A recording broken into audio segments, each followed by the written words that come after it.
En el velorio de mi mamá, mi tío me abrazó y dijo: «Ven a vivir conmigo, yo voy a cuidarte». Todos los viernes me obligaba a ponerme el vestido de novia de ella y me golpeaba hasta que caía al suelo, hasta que encontré una mancha de sangre antigua en la tela y descubrí. Él había matado a mi mamá con ese vestido puesto. Hola, mis queridos. Hola, mis queridas. Qué bueno estar aquí con ustedes de nuevo. Pueden entrar. Pueden acercarse más. Hoy estoy aquí en mi cocina calientita, preparando una cajeta casera que está hirviendo despacito en esta olla de cobre, miren. ¿Están sintiendo este olorcito? Ay, si pudiera pasar por la pantalla, ¿eh? Esta es la cajeta que hago todas las semanas para vender en el tianguis del barrio. Y mientras muevo esta cuchara de madera, que ya tiene más de 30 años de uso, les voy contando la historia más difícil que he vivido. Mi nombre es Laura Méndez. Tengo 72 años de edad y hoy vivo aquí en Tepatitlán, interior de Jalisco. Este pueblito lindo, lleno de casonas antiguas y gente buena, es donde renací después de pasar por la peor pesadilla que alguien pueda imaginar. Pero eso se los cuento en un ratito. Déjenme primero hablarles un poquito de mí hoy. ¿Está bien? Esta cocina aquí es mi rinconcito sagrado. ¿Saben? Después de que la gente del barrio comenzó a conocer mi cajeta, no paré más de hacerla. Todos los sábados de mañana me levanto tempranito, como a las 5, y vengo para acá a prender la estufa. Pongo la leche fresquita que recojo en el rancho del señor Osvaldo. Una leche de esas bien gordita, de vaca feliz. ¿Saben cómo es? Ahí la mezclo con el azúcar en la medida exacta, una pizquita de bicarbonato para darle ese punto cremoso, y me quedo aquí moviendo. Es casi una meditación, mi hija. Mientras muevo, voy conversando con Dios, agradeciendo por cada día, por cada mañana que despierto, respirando este aire puro de Jalisco. Empecé con esta cajeta hace unos 15 años, cuando me jubilé del trabajo en la biblioteca municipal. Necesitaba una ocupación, ¿saben? Y también necesitaba un dinerito extra para completar la pensión que solita no alcanzaba. Al principio, la hacía solo para la familia, para los vecinos. Pero entonces una señora la probó y dijo: «Doña Laura, usted tiene que vender esto en el tianguis». Y fue lo que hice. Hoy, gracias a Dios, tengo mi clientela fija. Hay gente que viene de lejos solo para comprar mi cajeta. Esto me da una alegría, un propósito, ¿entienden? Mientras la cajeta hierve aquí a fuego bajito, hay que tener paciencia. No se puede apurar, si no se corta. Yo quisiera hacerles un pedidito especial a ustedes que me están viendo ahora, ¿está bien?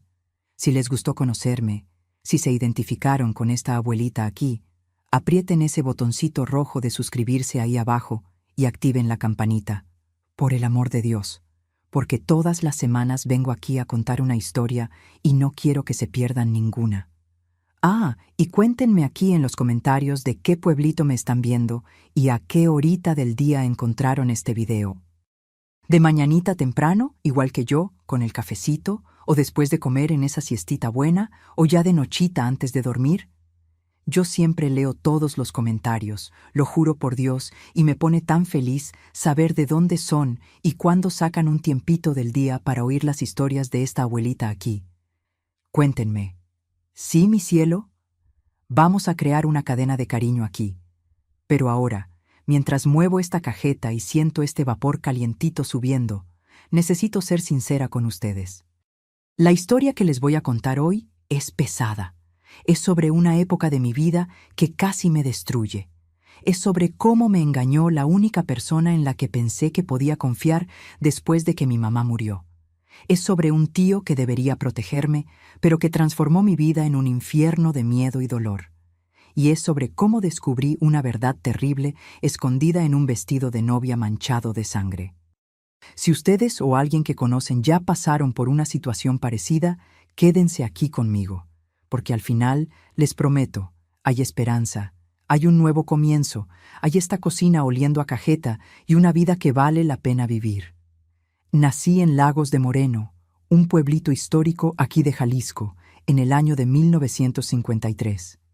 Lagos de Moreno era conocido por los ranchos ganaderos y las casonas antiguas que hasta hoy se ven por allá.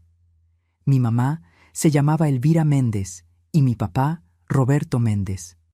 Eran personas sencillas, trabajadoras, gente buena de verdad. Mi papá era trabajador ferroviario, trabajaba en la estación de tren de Lagos de Moreno. Todas las mañanas a las 5 salía de casa con su lonchera que mi mamá preparaba la noche anterior. Todavía me acuerdo del ruido de la puerta cuando cerraba el portón, de ese sonido de metal rechinando que hacía eco en la calle todavía oscura. Mi mamá. Ay, mi mamá era el sol de mi vida. Elvira era costurera, trabajaba en casa misma.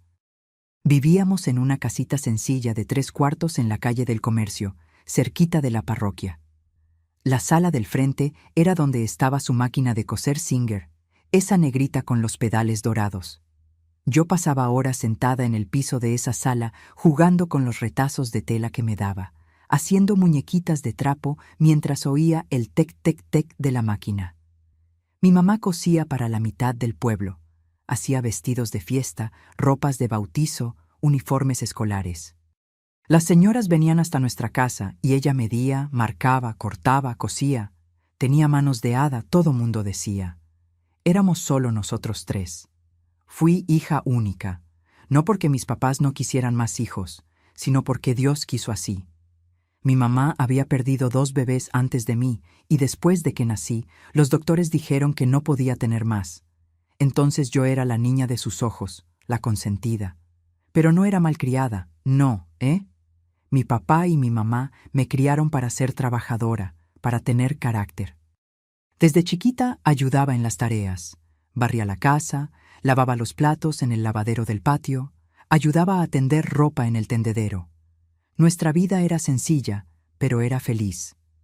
De mañana, después de que mi papá salía para el trabajo, yo y mi mamá tomábamos café juntas, pan con mantequilla, café con leche bien calentito, a veces un pedazo de pastel de elote que hacía en la estufa de leña. Después yo iba para la escuela estatal Benito Juárez, que quedaba como a unas 5 cuadras de casa. Iba a pie, siempre con otras niñas de la calle.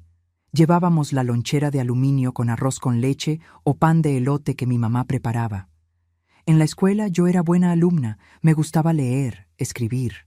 La maestra doña Hortensia siempre decía: «Laura, va a llegar lejos, esta niña tiene buena cabeza». Después de clases, volvía para casa corriendo porque tenía que ayudar a mi mamá. Muchas veces ella estaba con tanto trabajo que yo me quedaba pasando hilo en la aguja para ella, separando botones, doblando las piezas listas, pero siempre sobraba un tiempito para jugar. Yo y las niñas de la calle, Azucena, Teresita, Guadalupe, jugábamos a la rueda, a saltar la cuerda, a las casitas debajo del árbol de mango del patio de doña Genoveva. Eran juegos sencillos, pero que llenaban nuestro día de alegría. Mi papá llegaba allá para las 6 de la tarde, cansado, con la ropa toda sucia de grasa y hollín del tren. Se bañaba en el bañito de atrás, se cambiaba y nos sentábamos a cenar. Mi mamá cocinaba muy bien.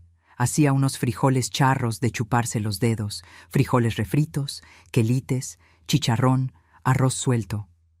Los domingos era pollo en mole, nuestra fiesta semanal. Después de cenar, mi papá oía la radio de pilas mientras mi mamá bordaba o hacía tejido. Yo me quedaba dibujando en el piso o viendo las revistas viejas que las clientas de mi mamá traían, pero había una presencia que siempre me incomodaba un poquito, aunque yo era tan chiquita. Mi tío César, él era el hermano mayor de mi mamá, unos 10 años mayor que ella. César vivía solo en una casona grande que había sido de la familia allá en el centro de Lagos de Moreno. Nuestros abuelos habían muerto cuando mi mamá todavía era joven y dejaron esa casa enorme y unas tierras de cultivo para César y para mi mamá.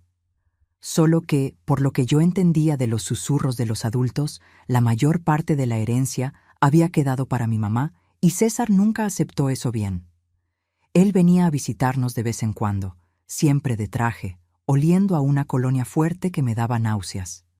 Traía regalos para mí, una muñeca, un cuaderno nuevo, dulces de coco, pero yo sentía que no me quería mucho, no. El modo que miraba a mi mamá era raro. Sonreía, pero sus ojos eran duros, ¿saben? fríos. Cuando llegaba, mi mamá se ponía tensa. Servía café, ofrecía pastel, pero yo notaba que respiraba aliviada cuando se iba. Una vez, yo debía tener como 8 años. Escuché una discusión entre ellos. Mi papá había salido a comprar pan y el tío César apareció de repente. Él y mi mamá se quedaron conversando en la sala y la voz de él fue subiendo, subiendo. Yo estaba en el patio, pero logré oírlo diciendo: «Te quedaste con todo, Elvira, todo, y yo me quedé con las migajas. Esto no está bien». Mi mamá respondió calmada, pero firme: «Fue voluntad de papá y mamá, César. Yo no te robé nada». Él salió golpeando la puerta. Mi mamá se quedó parada en la ventana con la mano en el pecho, respirando hondo. Cuando me vio mirando, sonrió y dijo: «No es nada, mi hija, cosas de adultos». Pero aquello se quedó guardado en mi memoria. El modo que el tío César miraba a mi mamá, el modo que hablaba: «Te quedaste con todo», con tanto veneno en la voz. Yo era niña, pero ya sentía que ese hombre guardaba un rencor enorme, un resentimiento que hervía por dentro. Los años fueron pasando así, entre la máquina de coser de mi mamá, el silbato del tren donde mi papá trabajaba, los juegos en la calle de tierra, las fiestas de septiembre con antojitos y ponche caliente, las misas de domingo en la parroquia. Yo fui creciendo en esa rutina buena, rodeada por el amor de mis papás, protegida del mundo. Cuando cumplí 12 años, me regalaron mi primer vestido de señorita, hecho por mi mamá con una tela floreadita linda. Me sentí tan importante ese día. Pero la infancia se estaba acabando y pronto la adolescencia llegaría trayendo cambios que yo jamás podría prever. La adolescencia pasó en un pestañeo. Seguí estudiando, ayudando a mi mamá con la costura, creciendo en esa Lagos de Moreno tranquila y acogedora. Cuando cumplí 15 años, empecé a trabajar medio tiempo como auxiliar en la biblioteca municipal del pueblo. Fue la maestra doña Hortensia quien me consiguió el puesto, diciendo que yo era estudiosa y merecía la oportunidad. Yo amaba ese trabajo, amaba el olor de los libros viejos, el silencio rico entre los estantes. Mi papá quedó tan orgulloso cuando traje mi primer sueldo para casa. Mi mamá lloró de alegría y dijo: «Mi hija va a ser alguien en la vida». Mi papá murió cuando yo tenía 17 años. Fue de repente, un infarto fulminante mientras trabajaba en la estación. Ni siquiera lograron traerlo vivo al hospital. Aquello partió nuestro corazón. La casa quedó vacía, sin el ruido de la puerta de mañana temprano, sin el sonido de la radio de noche. Pero yo y mi mamá nos agarramos una a la otra y seguimos adelante. Ella continuó cosiendo. Yo continué trabajando en la biblioteca. El dinero estaba apretado, pero nos las arreglábamos. ¿Y el tío César? Él apareció en el entierro de mi papá, se quedó media hora y se fue. No ofreció ayuda, no preguntó si necesitábamos nada. Mi mamá ni siquiera esperaba algo diferente. Fue a principios de 1972, poco después de que había cumplido 19 años, el 14 de enero había sido mi cumpleaños, que la tragedia sucedió. Era un martes común, día 8 de febrero. Yo había salido para trabajar en la biblioteca de mañana temprano, igual que siempre. Mi mamá estaba bien, había despertado animada, hasta comentó que iba a hacer un pastel de elote para que comiéramos en la merienda de la tarde. Le di un beso y salí. Cuando volví, como al mediodía, me pareció extraño que la puerta del frente estuviera entreabierta. «¡Mamá!», llamé entrando despacio. Silencio. «¡Mamá!». Un frío recorrió mi columna.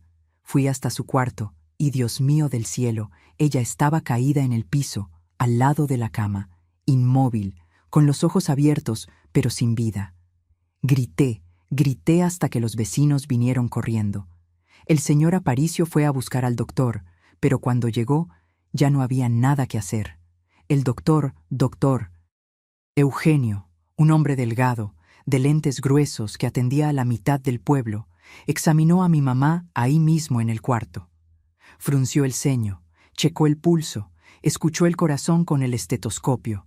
Después se levantó y dijo con una voz medio extraña: «Fue el corazón. Ataque cardíaco fulminante. Estas cosas pasan, niña. Mis pésames. Yo quedé en shock. Pero doctor, mi mamá era saludable. Ella nunca se quejó del corazón. ¿Cómo puede ser ataque cardíaco? Él me miró por encima de los lentes y repitió más firme. Fue el corazón, Laura. No tengo nada que discutir. Voy a hacer el certificado de defunción. Busca una funeraria. Y salió rápido de más, sin mirar para atrás. Los días siguientes fueron un borrón de dolor. El velorio fue en nuestra sala misma, como era costumbre. Pusieron el ataúd en medio de la sala, donde estaba la máquina Singer de mi mamá. Las vecinas trajeron café, pan, pastel. La casa se llenó de gente rezando el rosario, dándome abrazos, diciendo que mi mamá se había ido al cielo. Yo no podía parar de llorar. Fue en el velorio que el tío César llegó. Entró por la puerta de traje negro con un ramo de flores blancas. Caminó hasta el ataúd. Se quedó mirando a mi mamá por un tiempo largo de más, y entonces él lloró, lágrimas gruesas bajando por su cara. Yo quedé sorprendida porque nunca había visto al tío César demostrar emoción. Él vino hasta mí, me abrazó fuerte y susurró en mi oído. Laura, mi niña, tú no mereces pasar por esto. Eres tan jovencita, tan solita ahora. Yo soy la única familia que te queda. Yo lloré en su hombro, buscando consuelo, queriendo creer que no estaba completamente sola en el mundo. Después del entierro, cuando todos ya se habían ido y yo estaba sentada en la sala vacía, mirando la máquina Singer parada, el tío César volvió. Se sentó a mi lado y dijo con una voz suave, protectora: Laura, ven a vivir conmigo. Esta casa aquí es muy chica, llena de memorias tristes. No puedes quedarte sola.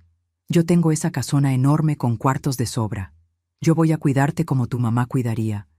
Eres mi sobrina, mi sangre. Déjame protegerte. Yo lo miré con los ojos hinchados de tanto llorar y pregunté: ¿Estás seguro, tío César? No quiero dar lata. Él agarró mi mano y respondió: Tengo certeza absoluta, mi hija. Vas para mi casa, vas a tener un cuarto bonito, comida buena, vas a poder seguir trabajando en tu biblioteca. Solo quiero que estés bien. Es lo mínimo que puedo hacer por la memoria de Elvira. Yo acepté. Dios mío, cómo me arrepiento de haber aceptado.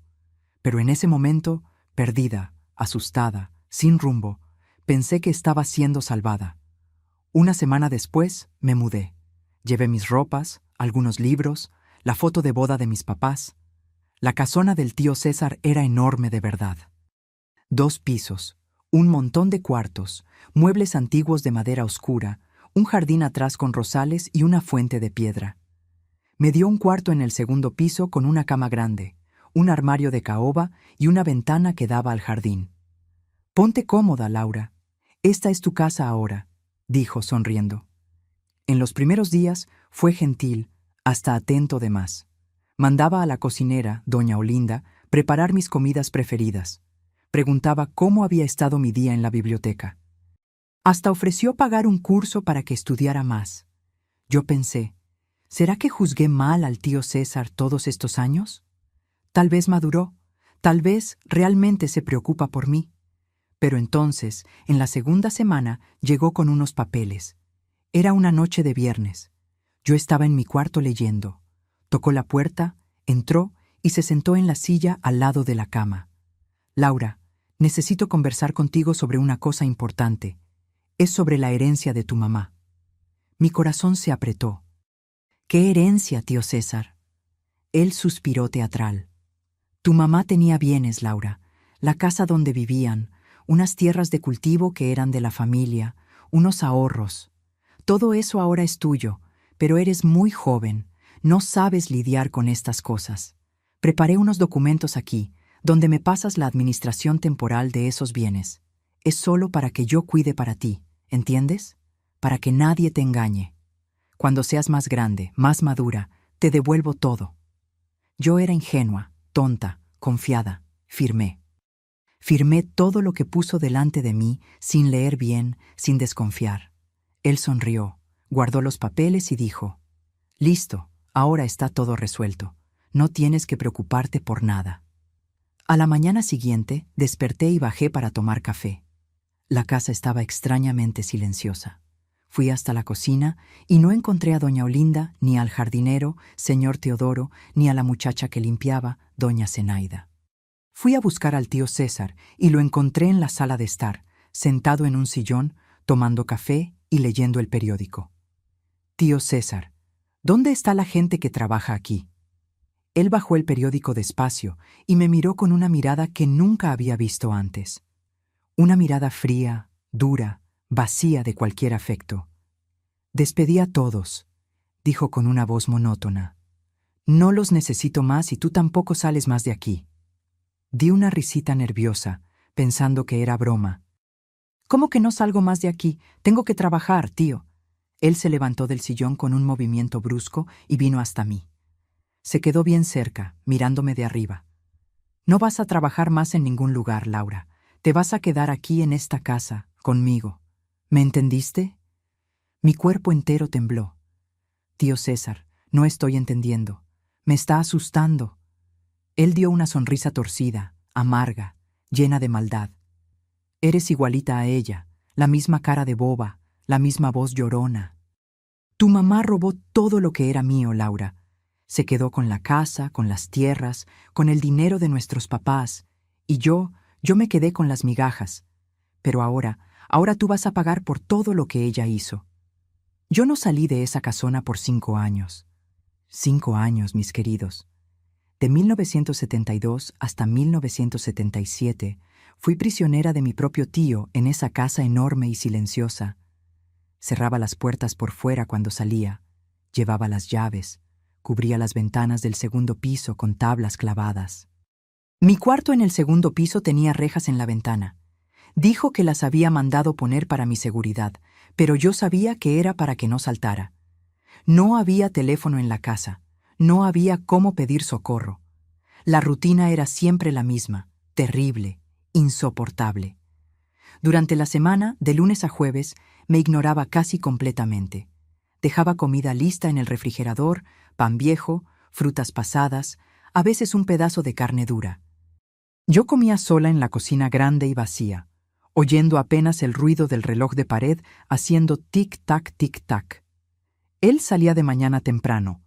Nunca me dijo para dónde, pero yo imaginaba que era para cuidar de los negocios que ahora incluían mi herencia robada y volvía solo de noche.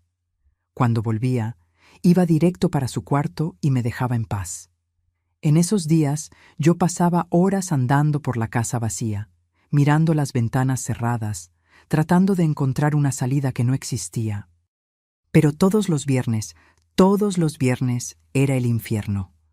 La primera vez pasó el viernes siguiente a su revelación.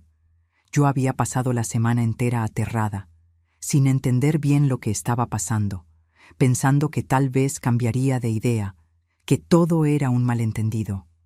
Pero el viernes, cuando el sol empezó a ponerse y la casa se llenó de sombras largas, oí la llave girando en la puerta de mi cuarto. Él entró. Estaba vestido con un traje gris impecable, el cabello peinado para atrás, oliendo a esa colonia empalagosa. Pero su cara, su cara estaba diferente. Los ojos brillaban con una cosa oscura, una rabia antigua que había guardado por años. «Levántate», ordenó. Me levanté de la cama temblando. «Sígueme». Me llevó escalera arriba hasta el desván, un lugar que ni sabía que existía en la casa. La puerta rechinó cuando abrió, y un olor a moho y polvo entró por mis narices. Había un foco amarillo colgado del techo, iluminando mal el espacio lleno de cajas viejas, muebles cubiertos con sábanas y un perchero de metal en el centro. Y en ese perchero estaba colgado un vestido de novia, un vestido blanco, antiguo, con encajes delicados y botones de perla. Reconocí inmediatamente. Era el vestido que mi mamá había usado en su boda. Había visto ese vestido en fotos. «Póntelo», dijo, apuntando al vestido con un gesto seco. Yo lo miré sin entender. «¿Qué?» «Ponte ese vestido ahora». Su voz era de hielo. Mis dedos temblaron tanto cuando agarré el vestido que casi lo dejé caer. «Tío César, no entiendo por qué quiere que me lo ponga. Gritó tan fuerte que di un salto. «Ponte ese vestido ahora». Con lágrimas corriendo por mi cara, me quité mi ropa sencilla y me puse ese vestido. Estaba apretado. Mi mamá era más delgada que yo y olía a naftalina y a tiempo. Los botones eran difíciles de cerrar, pero logré con las manos temblando. Cuando terminé, me miró de arriba a abajo, despacio, y entonces empezó a andar en círculos alrededor mío, como un predador estudiando la presa. «Perfecto», susurró. «Estás igualita a ella, Elvira, el día de la boda. Cuando se casó con ese ferroviario bueno para nada y salió de casa llevándose todo lo que era nuestro». Paró delante mío y apuntó el dedo en mi cara. «¿Sabes cuánto odié a tu mamá, Laura? ¿Cuánto deseé que pagara por haber robado mi vida?» Yo no podía hablar, solo lloraba. Él fue hasta una esquina del desván y agarró una vara de bambú, de esas que se usan para golpear tapetes. Mi corazón se disparó. «Tío César, por favor». Él no me dejó terminar. «Todos los viernes vas a venir aquí, te vas a poner este vestido y te voy a golpear, porque quiero que sientas en la piel lo que yo sentí durante todos estos años viendo a esa mujer egoísta viviendo bien con el dinero que era mío». Y me golpeó. No voy a describir los detalles porque duele demasiado solo de recordar, pero me golpeó en la espalda, en los brazos, en las piernas. Caí en el piso de madera fría, con ese vestido blanco ensuciándose de polvo. Y él continuaba: «Esto es por el dinero, esto es por la casa, esto es por cada día que tuve que tragarme mi rabia». Gritaba mientras la vara silbaba en el aire. Yo supliqué.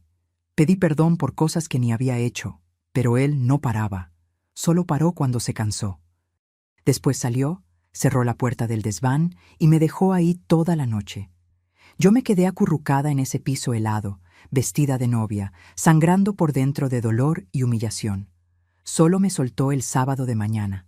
Y esto se repitió, todos los viernes durante 5 años. Yo sabía que cuando el viernes llegaba, él iba a subir esas escaleras, me iba a llevar al desván, me iba a obligar a ponerme ese vestido maldito y me iba a usar como costal de golpes para vengar la rabia que sentía por mi mamá. Él nunca me tocó de forma sexual, nunca. Su odio no era eso. Era más profundo, más enfermo. Quería destruir la imagen de su hermana a través de mí. Quería golpear a Elvira, pero como ella estaba muerta, yo era el blanco. Intenté huir 2 veces. La primera vez logré forzar la cerradura de la cocina con un cuchillo. Llegué hasta el portón del frente, pero el portón era demasiado alto, tenía puntas de hierro arriba y no logré escalarlo. Él me agarró ahí mismo, me arrastró de vuelta y me golpeó aún más ese viernes. «¿Crees que vas a salir de aquí? Eres mía ahora, Laura. Nadie sabe que estás aquí. Nadie te va a buscar». Y era verdad. Había perdido contacto con todos cuando me mudé. La gente pensaba que me había ido del pueblo, que había seguido mi vida.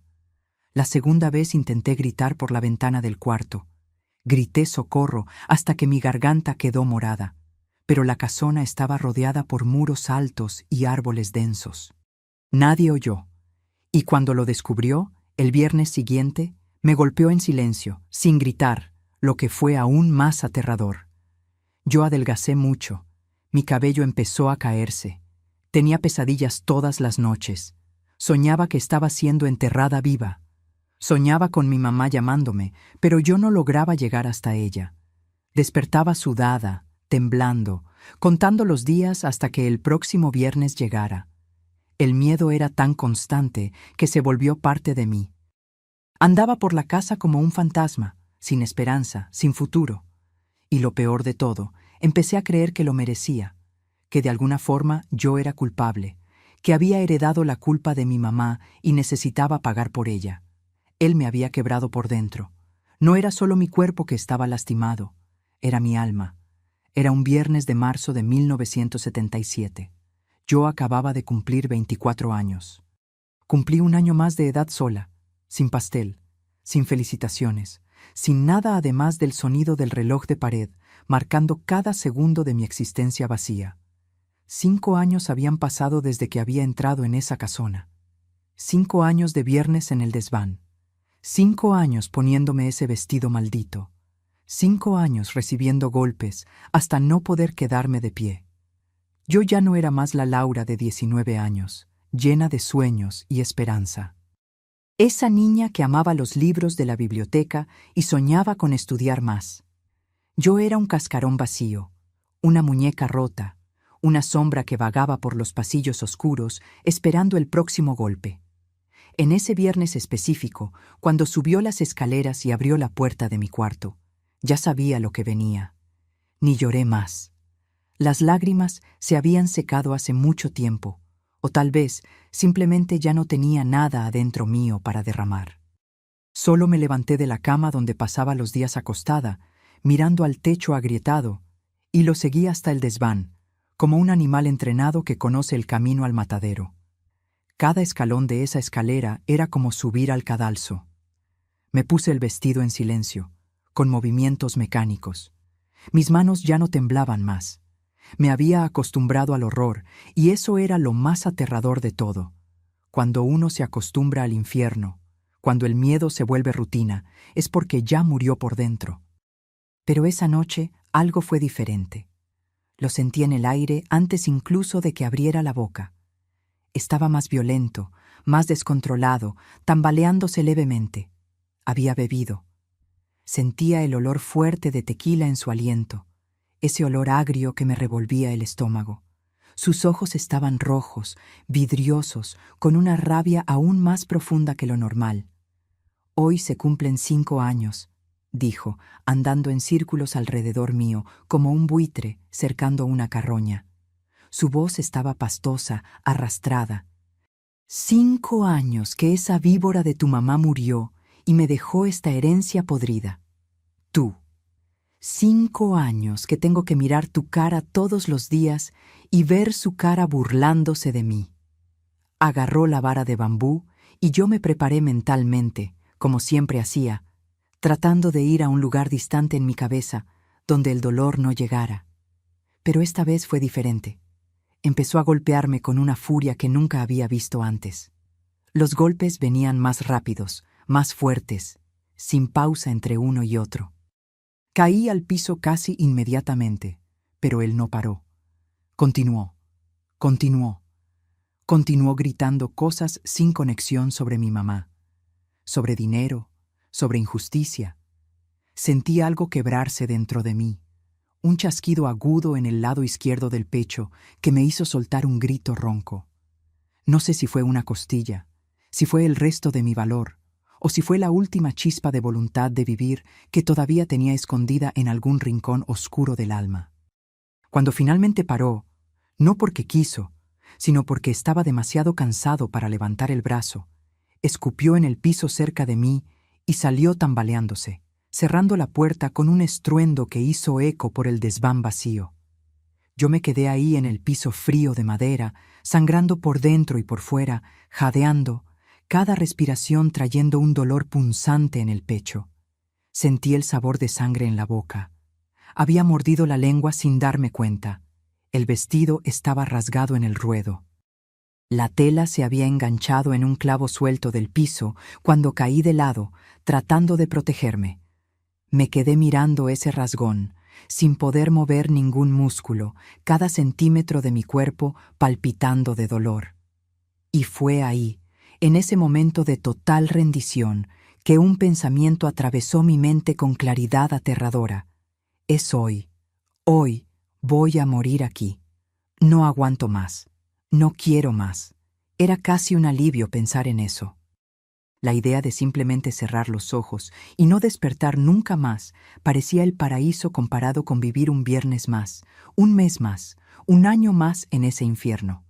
Pero mi cuerpo, movido por un instinto de supervivencia que mi mente ya había abandonado, empezó a moverse, tratando de arreglar el ruedo rasgado del vestido, solo porque mi cerebro estaba en piloto automático, haciendo cualquier cosa para no enloquecer de vez. Mis dedos temblorosos tocaron la tela. Fue entonces que vi. En el dobladillo interno de la tela, donde el forro encontraba el ruedo, bien escondida en las capas de tela, había una mancha oscura endurecida, vieja, diferente de cualquier suciedad normal.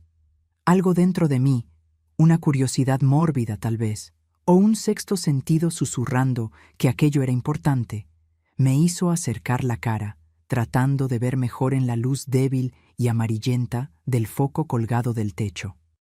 Escupí en el dedo, mi saliva mezclada con un poco de sangre de la lengua cortada, y froté la mancha con fuerza. Se decoloró un poco y el color que salió fue inconfundible. Rojo, herrumbre, sangre seca, sangre muy antigua, incorporada a la tela por el tiempo. Mi corazón, que estaba casi parando de tanto trauma, volvió a latir fuerte. Tum, tum, tum, tum, tum. Esa sangre no era mía, no de esa vez, por lo menos. La mancha estaba ahí hace años, endurecida por el tiempo, parte permanente de la tela. Era sangre de antes, de mucho antes. Empecé a examinar el vestido entero con una urgencia que no sentía hace 5 años largos y terribles. Mis manos, que hace pocos minutos estaban sin vida, ahora se movían frenéticamente sobre cada centímetro de la tela blanca amarillenta. Fue cuando noté, a la altura de la costilla izquierda, exactamente donde acababa de sentir algo quebrarse dentro de mí. La tela estaba perforada, un huequito pequeño, circular, como si hubiera sido hecho por algo puntiagudo. Y alrededor de ese hueco, alguien había remendado con hilo de color diferente. Una costura gruesa, desigual, mal hecha, hecha apurada por manos que claramente no sabían coser. Manos masculinas. No eran las puntadas delicadas y perfectas que mi mamá hacía. Era un remiendo tosco, apurado, hecho para esconder algo. Dios mío, susurré al silencio opresivo del desván, mi voz saliendo ronca y quebrada. Dios mío del cielo. Las piezas empezaron a encajar en mi cabeza como un rompecabezas macabro. Mi mamá no murió de ataque cardíaco. Alguien la había lastimado. Alguien la había perforado. Había hecho un hueco en ella mientras usaba este vestido de novia. Y el doctor Eugenio, con ese modo apurado y nervioso, había mentido en el certificado de defunción. Y el tío César había guardado este vestido como trofeo de su victoria siniestra. Con las manos temblando ahora de rabia, no de miedo, sino de una rabia antigua y hirviente que empezaba a burbujear dentro de mí, empecé a palpar cada centímetro del vestido con una obsesión febril. Tenía que haber algo más. Tenía que haber. Y fue en el bolsillo secreto del forro, ese bolsillito pequeño y casi invisible que las novias antiguamente usaban para guardar pañuelitos bordados y medallitas de santos, que mis dedos tocaron papel. Papel doblado, metido ahí con cuidado, protegido de las décadas. Lo jalé despacio, despacio, con miedo de romper aquello que podría ser mi única salvación. Era una hoja de cuaderno amarillenta por el tiempo, con los bordes un poco quebradizos, y ahí escrito con la letra cursiva redonda y bonita de mi mamá, esa letra que yo conocía tan bien de las listas de compras pegadas en el refrigerador, de los recados cariñosos que dejaba en mi cuaderno escolar, de las etiquetas que cosía en las ropas que hacía. Estaba un mensaje del más allá. Mis lágrimas empezaron a caer gruesas y calientes sobre el papel mientras leía, cada palabra siendo iluminada por la luz débil del foco. 8 de febrero de 1972. César vino aquí a casa de mañana temprano, antes de que Laura volviera del trabajo. Está diferente, trastornado, con los ojos vidriosos, hablando cosas sin sentido sobre dinero, sobre papá y mamá haberme dado todo, sobre que yo robé su futuro. Me obligó a ponerme mi vestido de novia. Dijo que tenía que firmar unos papeles vestida para la ocasión especial, como una burla cruel de mi boda. Traté de calmarlo, de convencerlo que no robé nada, que fue decisión de nuestros papás, pero no escucha. Tiene un cuchillo en la mano, un cuchillo grande de cocina. Tengo mucho miedo. Dijo que si grito, me mata en el momento. Si algo me pasa, fue César. Confesó que compró al doctor Eugenio para encubrir todo, que ya tiene todo planeado. Laura, mi hija amada, si algún día lees esto, corre de él. No confíes en él nunca. Es peligroso. Está enfermo de odio. Protégete. Te amo más que todo en este mundo. Mamá. Leí ese recado 3, 4, 5 veces. Cada palabra era una puñalada en mi pecho ya quebrado. Cada línea confirmaba el horror que había vivido, pero era también la verdad que desesperadamente necesitaba.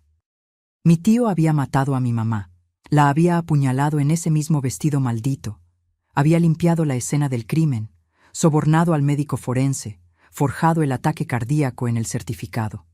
Y me había traído a vivir con él, no por lástima, no por amor familiar, sino para continuar su venganza enfermiza. Había asesinado a su hermana a sangre fría y ahora estaba lentamente destruyendo a su hija. Semana tras semana, golpiza tras golpiza. Doblé el recado con las manos temblorosas y lo escondí dentro de la ropa interior, pegado a mi piel sudada y lastimada. Era la única prueba que tenía, la única cosa que podría salvarme. Pasé la noche entera en ese desván helado, despierta, ignorando el dolor que palpitaba en cada nervio de mi cuerpo. Por primera vez, en 5 años interminables, sentí algo además de desesperación y resignación. Sentí odio, un odio puro, cristalino, poderoso. Y el odio, descubrí en esa noche transformadora bajo el foco amarillo, es un combustible mucho más poderoso y duradero que la esperanza. El sábado de mañana, cuando abrió la puerta del desván con la llave rechinando en la cerradura, bajé las escaleras en silencio. No miré su cara, no dije una palabra. Fui a mi cuarto, me quité el vestido rasgado con cuidado extremo.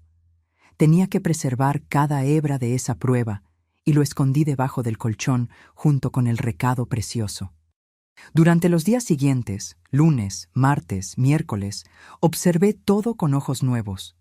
Los horarios exactos que salía, cuánto tiempo se quedaba fuera, por dónde entraba cuando volvía, dónde dejaba las llaves cuando estaba en casa, siempre en el bolsillo, maldición, cómo cerraba las puertas, dónde estaba el árbol más cercano al muro. El miércoles, cuando salió para lo que parecía ser un viaje más largo, vi que llevó una maleta pequeña y mencionó algo sobre volver solo mañana. Supe que era mi oportunidad, tal vez la única.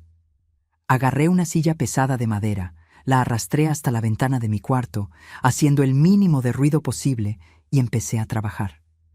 Había arrancado un pedazo de metal de la estructura de la cama durante la noche, una barra fina, pero resistente.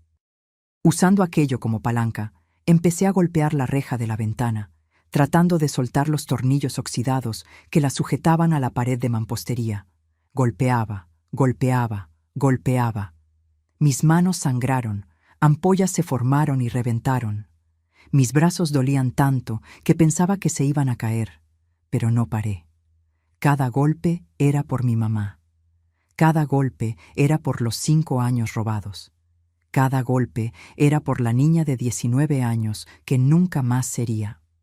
Después de 2 horas de trabajo exhaustivo, sudor corriendo por mi cara, sangre goteando de mis dedos, una de las rejas finalmente cedió con un rechinido metálico de victoria. Miré allá abajo. Era el 2.º piso. La distancia hasta el suelo parecía enorme, peligrosa. Si saltaba, probablemente quebraría algo. Las piernas, los brazos, el cuello, Dios me libre. Pero era mi oportunidad, mi única oportunidad. Agarré el vestido manchado de sangre y el recado salvador. Amarré todo en un bulto improvisado con una sábana vieja. Hice la señal de la cruz. Recé un Ave María entera, las palabras saliendo temblorosas de mis labios agrietados, y salté. El dolor, cuando mi tobillo izquierdo se torció en el impacto con el suelo duro, fue más allá de cualquier cosa que hubiera sentido. Fue como si hubieran metido un cuchillo al rojo vivo dentro de mi hueso y lo hubieran retorcido. Grité, me mordí el labio hasta sangrar de nuevo, pero me forcé a levantarme.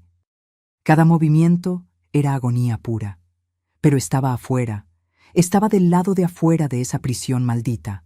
Me arrastré hasta el portón del frente, cojeando, gimiendo, pero estaba casi libre. El portón estaba cerrado con cadena gruesa y candado enorme. No había cómo salir por ahí. Miré alrededor desesperada, el pánico empezando a subir. Tenía que salir antes de que volviera. Y vi una parte del muro lateral, donde las piedras estaban más sueltas, desgastadas por el tiempo, con un árbol de guayaba viejo creciendo cerca, con el tobillo quebrado, palpitando, pulsando de dolor a cada latido del corazón. Empecé a subir en ese árbol, rezando a Dios, a mi mamá en el cielo, a cualquier fuerza que me estuviera oyendo, para no desmayarme. Rama por rama, centímetro por centímetro. Las manos sangrando se agarraban a la corteza áspera, el tobillo colgando inútil. Cuando finalmente logré pasar por encima del muro de piedra y caer del otro lado, una caída torpe que me hizo gritar de nuevo, caí en una calle de tierra que ya no reconocía. 5 años habían pasado. El mundo había seguido girando, los árboles habían crecido, las casas habían sido pintadas, mientras yo estaba presa en esa pesadilla atemporal. Yo cojeaba por la calle descalza, los pies cortados en las piedritas, sucia de tierra y sangre, agarrando mi bulto contra el pecho, cuando una señora anciana que barría la banqueta de su casa con una escoba de palma me vio y soltó todo gritando: «Dios mío del cielo, niña, Jesucristo, ¿qué te pasó?». Caí de rodillas ahí mismo delante de ella, en la tierra de la calle, y lloré. Lloré como no lloraba hace 5 años, sollozos que sacudían mi cuerpo entero. «Por favor», supliqué, las palabras saliendo quebradas entre los sollozos. «Por favor, señora, ayúdeme. Lléveme a la delegación. Necesito denunciar a un asesino, por favor». La señora que me encontró se llamaba doña Diva. Tenía como 70 años, cabellos blancos recogidos en un chongo y ojos cafés llenos de bondad. Cuando me vio ahí, caída de rodillas en la calle de tierra, sucia, sangrando, agarrando ese bulto como si fuera la cosa más preciosa del mundo, no dudó. «Niña, ven acá». «Ven», dijo, ayudándome a levantarme con una fuerza sorprendente para su edad. «Mi hijo tiene carro. Él te va a llevar a donde necesites ir». Su hijo, Gerardo, era un hombre de como 40, chofer de taxi. Cuando vio el estado en que estaba, quedó pálido. «Mamá, esta niña necesita hospital». Pero yo agarré su brazo con fuerza. «No», dije, la voz saliendo firme por primera vez en 5 años. «Delegación. Primero la delegación, por favor». Intercambiaron una mirada preocupada, pero me llevaron. La delegación de Lagos de Moreno era un edificio antiguo de 2 pisos en la calle principal. Cuando entramos, cojeando, apoyada en doña Diva y Gerardo, el policía de la recepción abrió los ojos de par en par. «¿Qué pasó?». Respiré hondo, juntando todo el valor que me quedaba. «Necesito hablar con el delegado. Es sobre un asesinato y sobre 5 años de secuestro». El delegado Eustaquio era un hombre serio, de bigote gris y mirada penetrante. Cuando me senté en la silla delante de su escritorio, cada movimiento una agonía por el tobillo quebrado y la costilla rota, cruzó los brazos y dijo: «Puede hablar, señorita. Estoy escuchando». Y conté todo, todo. Desde el día que mi mamá murió, pasando por el certificado falso del doctor Eugenio, la mudanza a la casona, la firma de los papeles, los 5 años de prisión, los viernes en el desván, el vestido de novia, la vara de bambú. Mi voz temblaba, se quebraba, pero no paré. Y cuando terminé, abrí el bulto de tela y puse encima de su escritorio el vestido manchado de sangre y el recado amarillento de mi mamá. El delegado Eustaquio leyó el recado 3 veces, examinó el vestido, la mancha de sangre seca, el hueco mal remendado. Se quedó en silencio por un tiempo que pareció eterno. Después se levantó, fue hasta la puerta y gritó: «Ananías, Durval, vengan aquí ahora». 2 policías entraron corriendo. «Preparen una orden de cateo para la casona de César Méndez y una orden de aprehensión también. Vamos a necesitar exhumar un cuerpo». En los días siguientes, el pueblo entero quedó en shock. La policía invadió la casona del tío César. Había vuelto de su viaje y estaba ahí tranquilo, pensando que yo todavía estaba encerrada. La cara de sorpresa cuando los policías entraron y dijeron que estaba detenido por homicidio calificado y secuestro fue algo que nunca voy a olvidar. Yo estaba ahí en la delegación cuando lo trajeron esposado. Me vio y gritó: «¡Vas a pagar por esto, desgraciada! ¡Me traicionaste!». Pero yo no desvié la mirada. Lo miré bien a los ojos y dije con una voz que no sabía que tenía: «Quien va a pagar eres tú por todo lo que hiciste con mi mamá y conmigo». El cuerpo de mi mamá fue exhumado del Panteón San José. Fue horrible tener que pasar por aquello, tener que autorizar que abrieran su ataúd 5 años después, pero era necesario. El nuevo dictamen médico hecho por un médico forense de Guadalajara, que la policía trajo especialmente, confirmó todo. Perforación entre la quinta y sexta costilla, compatible con instrumento punzocortante tipo cuchillo, lesión que causaría muerte en minutos. No fue ataque cardíaco ninguno, fue asesinato. Y el doctor Eugenio, confrontado con las evidencias y la confesión que mi mamá había dejado en el recado, confesó que había recibido dinero de César para falsificar el certificado. El juicio duró meses. Tuve que testificar, tuve que revivir cada detalle de esos 5 años. Tuve que mostrar las cicatrices que todavía marcaban mi espalda, mis brazos, mis piernas. Fue doloroso, fue humillante, pero fue necesario. En diciembre de 1977, César Méndez fue condenado a 30 años de prisión por homicidio calificado y secuestro con tortura. El doctor Eugenio recibió 10 años como cómplice. La justicia se había hecho. La herencia que mi mamá había dejado y que el tío César había robado a través de esos papeles que me hizo firmar, fue devuelta para mí. La casa donde viví con mis papás, las tierras de cultivo, los ahorros, todo volvió a mi nombre. Por primera vez, desde los 19 años, tenía recursos, tenía futuro, tenía opciones. Pero antes de cualquier cosa, necesitaba hacer una cosa, una última cosa. Una tarde de enero de 1978, en el patio de la casa donde crecí, en la calle del Comercio, había recuperado la posesión de la casa, encendí una fogata. Doña Diva estaba conmigo, Gerardo también, y algunas vecinas que habían sido amigas de mi mamá. Agarré ese vestido de novia blanco manchado de sangre, ese símbolo de tanto sufrimiento, de tanto odio, de tanto dolor, y lo eché al fuego. Ver esa tela prenderse, ver las llamas subir anaranjadas y rojas, consumiendo cada centímetro de esa tela maldita, fue la sensación más liberadora de mi vida. Cada llama era una prisión rompiéndose. Cada chispa era un viernes siendo borrado de la memoria. Cuando solo quedaron cenizas, lloré. Pero esta vez eran lágrimas de alivio, de liberación, de renacimiento. Vendí las tierras de cultivo, vendí la casona del tío César. No quería ni pisar ese lugar, nunca más. Con el dinero pagué todas mis deudas, hice un tratamiento con un psicólogo en Guadalajara, cuidé de mi salud, hice cirugía en el tobillo que había quedado chueco. Traté las secuelas de las golpizas, empecé a alimentarme bien, a ganar peso de nuevo, a dejar mi cabello crecer. Y en 1980, 3 años después de escapar de ese infierno, decidí recomenzar. No quería más quedarme en Lagos de Moreno. El pueblo tenía demasiadas memorias, demasiados fantasmas. Investigué pueblos pequeños y tranquilos en el interior de Jalisco, lugares donde pudiera vivir en paz, donde nadie me conociera, donde pudiera ser solo Laura, no esa niña que fue presa por su tío. Y fue así que llegué a Tepatitlán. Tepatitlán me recibió con los brazos abiertos. Compré una casita sencilla, pero acogedora. Conseguí un empleo en la biblioteca municipal.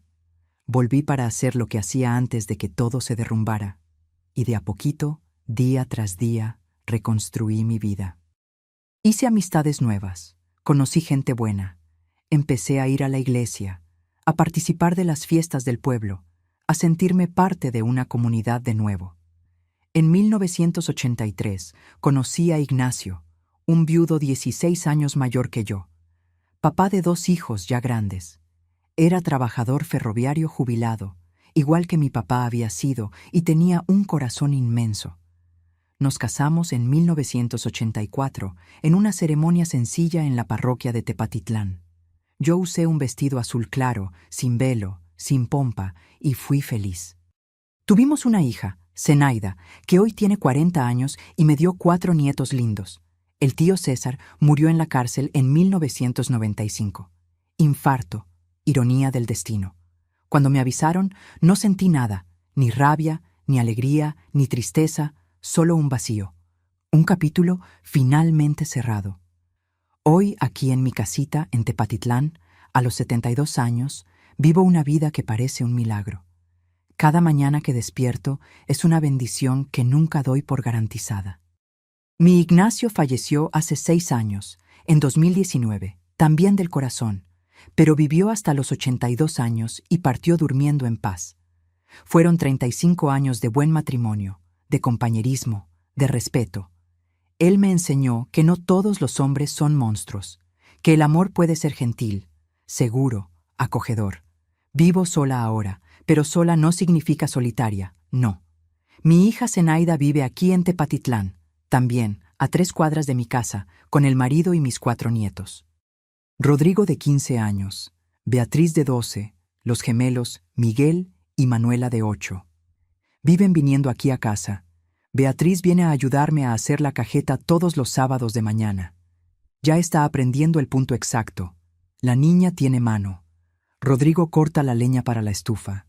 Los gemelos se la pasan corriendo por el patio, llenando la casa de ruido y alegría. Esta cocina donde paso la mayor parte de mi tiempo es mi reino. Sencilla, con alacenas viejas de madera, estufa de leña que Ignacio instaló cuando nos casamos, una mesa grande de pino donde la familia entera se junta para las comidas de domingo. Las paredes están llenas de fotos de mi boda con Ignacio, de Zenaida chiquita, de los nietos en varias edades. Una foto antigua de mi mamá que guardo con cariño. No tengo foto de mi papá porque todas fueron quemadas en el tiempo que estuve presa, pero la imagen de él vive aquí en mi corazón. La cajeta que hago no es solo un medio de vida, es una terapia. Cuando estoy aquí moviendo la cuchara de madera en esa olla de cobre, oyendo la leche burbujeando despacio, sintiendo el olor dulce llenando la cocina, me conecto con la vida de un modo que es difícil explicar.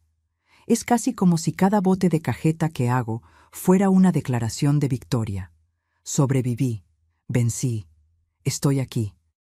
En el tianguis del sábado, cuando las clientas prueban y dicen, «Doña Laura, su cajeta es la mejor del pueblo», sonrío por fuera. Pero por dentro mi corazón celebra la libertad de poder hacer algo sencillo y bonito con las propias manos. Además de la cajeta, bordo manteles para vender en la iglesia. Es otro oficio que aprendí con el tiempo. Punto de cruz, punto lleno, vainica. Hago manteles de mesa, trapos de cocina con dibujos de flores y frutas. La ganancia complementa mi pensión. Me jubilé de la biblioteca en 2018, después de trabajar ahí por 38 años. La bibliotecaria jefa, doña Normelia, lloró en mi último día. «Laura, eres una institución aquí», dijo, y era verdad. Ayudé a generaciones de niños de Tepatitlán a descubrir el amor por los libros. Mi casa es humilde, 2 cuartos y cocina, un bañito atrás, pero es mía. Pagué con el dinero de la venta de las tierras de cultivo.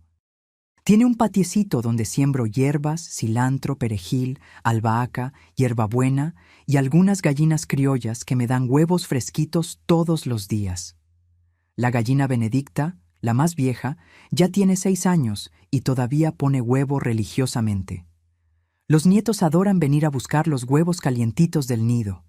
Voy a la iglesia todos los domingos, misa de las 8 de la mañana en la parroquia. Soy parte del grupo de oración de los miércoles, junto con otras señoras de mi edad. Rezamos el rosario, tomamos café con pastel, conversamos sobre la vida. Ellas saben mi historia. Todo mundo en Tepatitlán sabe de un modo u otro, pero nadie se queda picando, ¿saben? Me respetan. Me tratan como Laura, la de la cajeta, la bordadora, la abuela de los 4. No, como esa pobrecita que sufrió. Hay cicatrices, claro que hay, físicas y emocionales. Las marcas en mi espalda nunca desaparecieron completamente. Parecen rayas blancas finas que solo yo y Dios vemos cuando me miro en el espejo.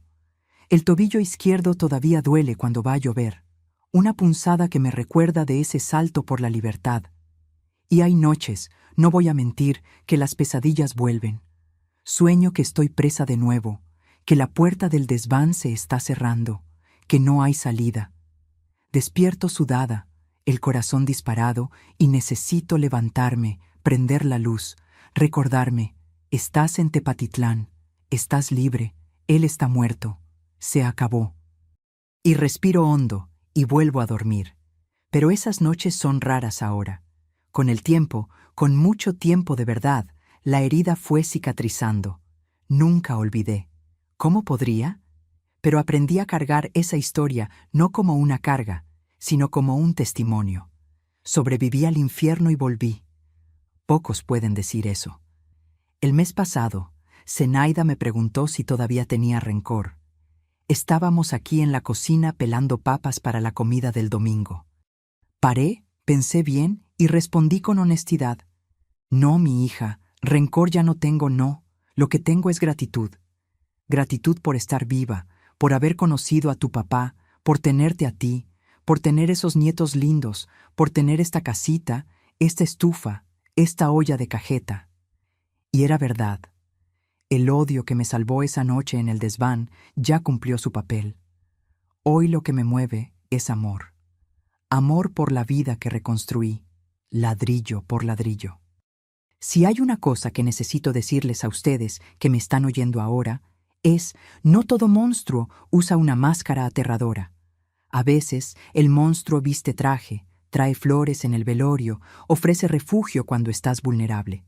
A veces el monstruo es de la familia. Cuando alguien que debería protegerte empieza a aislarte, despidiendo empleados, cerrando puertas, cortando tu contacto con el mundo, eso no es protección, es prisión. Cuando alguien te hace firmar papeles diciendo que es para tu bien, pero no te deja leer con calma o consultar a otra persona, eso no es ayuda, es robo. Cuando alguien te dice que eres culpable por los errores de otra persona, que necesitas pagar por algo que no hiciste, eso no es justicia, es manipulación. Yo quedé 5 años presa porque tuve vergüenza, vergüenza de admitir que mi propio tío, mi sangre, era mi verdugo. Vergüenza de imaginar que nadie me iba a creer. Pero escucha bien lo que esta abuelita te está diciendo. No tengas vergüenza de denunciar a familiares. Parentesco no es licencia para maldad. La sangre no justifica tortura.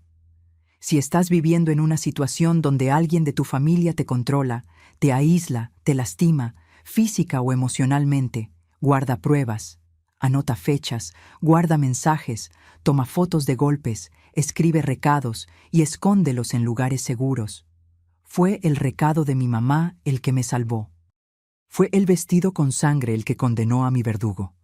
Sin pruebas, habría sido mi palabra contra la de él. Y él tenía dinero, poder, respetabilidad. Pero con pruebas, la verdad salió a la luz. Y si estás leyendo esto y te das cuenta de que alguien que conoces está siendo aislada, una vecina que ya no ves, una compañera que desapareció, una prima que ya no contesta el teléfono, insiste. Toca la puerta, pregunta si está todo bien, ofrece ayuda. Doña Diva, que me encontró en la calle, podría haber pasado de largo, pensado, no es mi problema. Pero paró, ayudó. Me llevó a la delegación, salvó mi vida. La libertad no es algo que debamos negociar. No importa qué tan difícil sea la situación financiera, qué tan sola te sientas, qué tan asustada estés, tu libertad vale más que cualquier comodidad falsa ofrecida por alguien que quiere controlarte.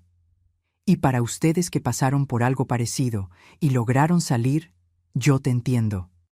Sé que las cicatrices no desaparecen.